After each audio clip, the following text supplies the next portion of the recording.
Welcome back to the Deep Digger Sports Pod. I'm your host, Drew. My other host right here next to me. What's up? It's D. Good to see you again. Be sure to hit that like button. Be sure to subscribe. The channel is growing. And then be sure to drop some comments below. Let us know your thoughts. We can continue with the Raiders because they beat the Kansas City Chiefs. Crazy stat in that game. I know they won 20-7? Yeah. It was 27 for a long time. Aiden O'Connell didn't complete a pass from his last completed pass was in the first quarter with 2 minutes left, and he didn't complete a pass for the rest of the game. Yeah, he finished with, I think, 6 completions, 64 yards, and the Raiders got a win. And the Chiefs could not win that game. And that should tell you how bad this Chiefs offense is right now, where you have a team basically handing you the ball every time. They're like, here, actually, you take it and score. And you can't fucking score. Instead, you give them points. They had a fumble that went for a touchdown and then an interception that went for a touchdown.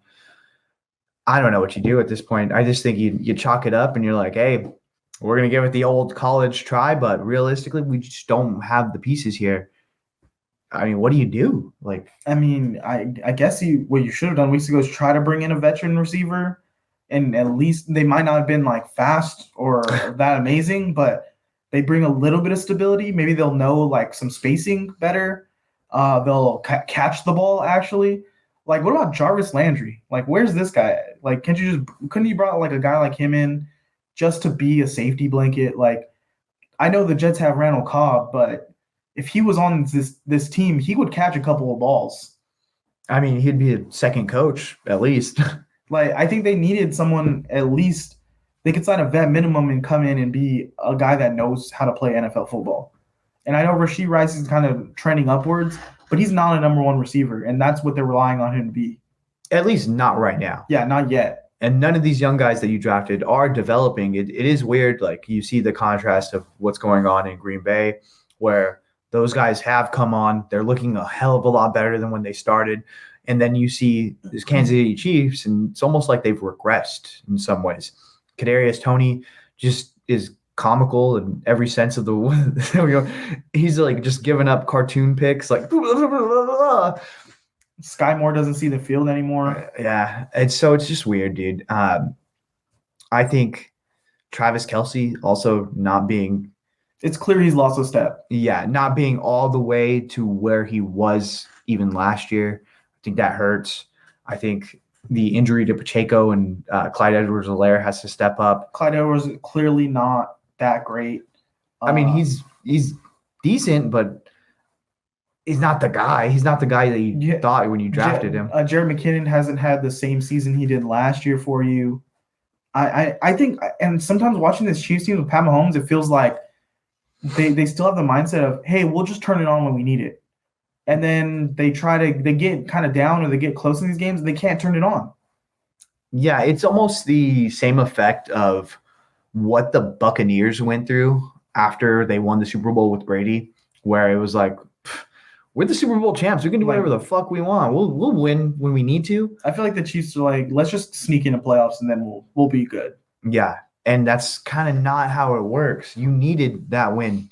You were trying to fight for a number 1 seed, which is actually very possible, or it was very possible at the time. Now I think it's out of reach. Now it's like, okay, where are we traveling to? What do we got to do? But to turn back to the Raiders, another win, and I guess parentheses impressive win because the offense looked terrible. How sure are we that Antonio Pierce is securing this job? Because they did have the huge blowout win. Now they beat the Chiefs. Start off a little rocky, but it feels like Antonio Pierce is kind of steering the ship back in the right direction.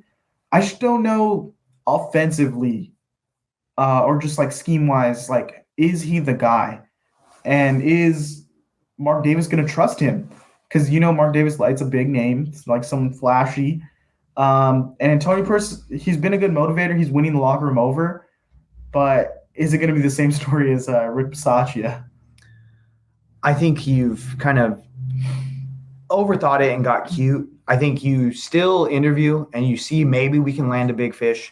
Maybe we get Harbaugh. maybe we get, one of these other Lincoln Riley. Maybe we can get someone that's a big name, but realistically, just don't overthink it.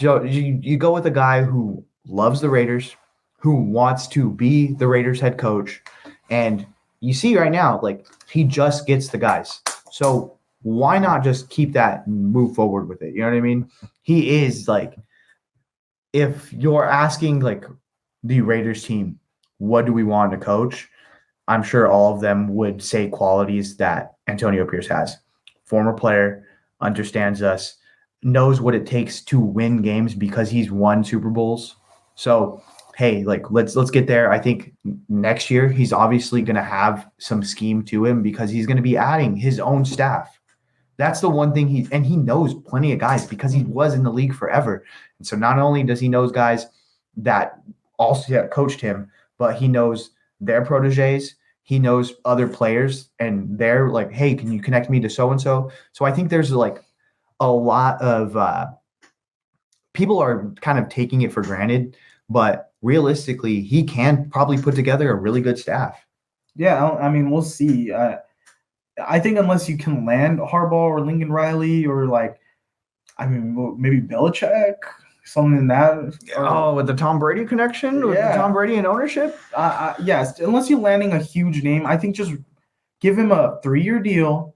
Enough with these 5, 6, 7-year deals, Mark Davis. Just give him a 3-year deal and see what happens.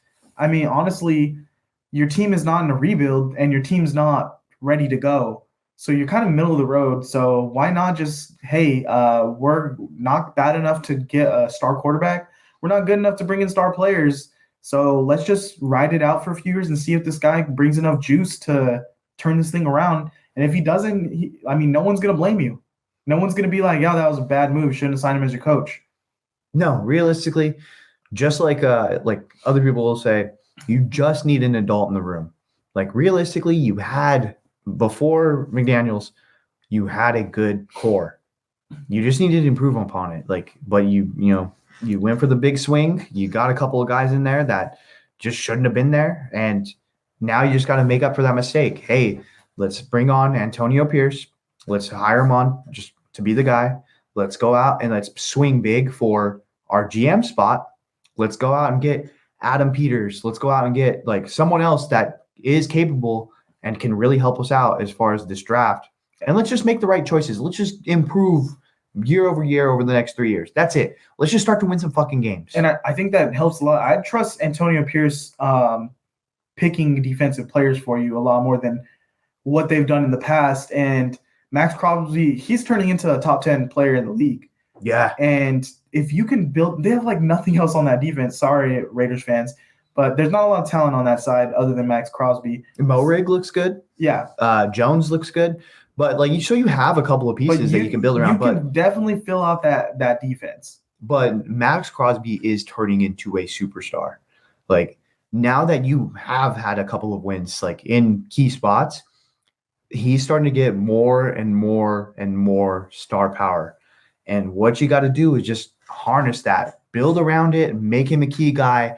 And just, you got to get wins. You got to get on primetime. You got to get wins. You got to make Vegas a fucking cool spot because you can't have it be a road game every time you're at home. You're such a disadvantage. If Aiden O'Connell is going to be your guy next year, get more weapons on offense, build out your line.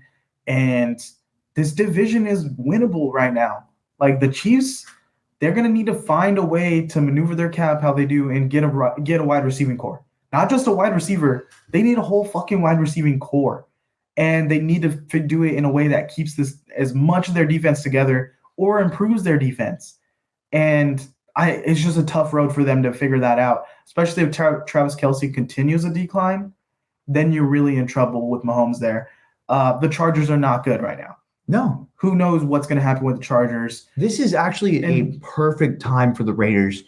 You get Antonio Pierce. The fucking Chargers fell apart. Brandon Staley got cooked. Broncos should regress with no Russell Wilson. They have no cap. And who's going to be their quarterback? And the Chiefs look like they're on the downturn. Mm-hmm. So you can capitalize on that. Just get better. Just win the fucking offseason. That's it. Just win the offseason, and I'm sure games will come. You know what I mean? Thanks so much for checking it out. Be sure to hit that like button. Be sure to drop some comments below. And make sure you subscribe. Later. See you.